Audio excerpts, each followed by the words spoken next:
শ্রীমদ্ ভাগবত গীতার প্রথম অধ্যায়ের ১৯তম সংখ্যক শ্লোকের ব্যাখ্যা ভূমিকা শ্রবণ করব। আমরা গত সংখ্যক শ্লোকে সব শ্রবণ করেছি। পিতামহ ভীষ্ম এবং দুর্যোধনাদির পক্ষে যখন সিংহনাদ করে শঙ্করধ্বনি করলেন, তাতে সেই শঙ্করধ্বনিতে পৃথিবীটা তুমুল অনুভব হলো বটে, কিন্তু অর্জুন আদি এদের হৃদয়ে কোনো ছাপ পড়ল না। কিন্তু ভগবান শ্রীকৃষ্ণ, অর্জুন, নকুল, সহদেব, যুধিষ্ঠির, ভীম এরা যখন সিংহনাদ করে শঙ্করধ্বনি করলেন, সেই শঙ্করধ্বনিটা অতীবই তুমুল হয়ে উঠল। কিন্তু পরিণতি কি হলো?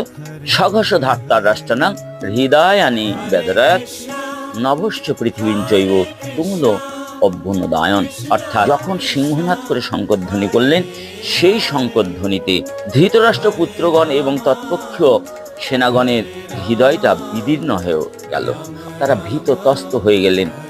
আমরা পরবর্তী সংখ্যক শ্লোকের ব্যাখ্যা ভূমিকা আগামী সংখ্যায় শ্রবণ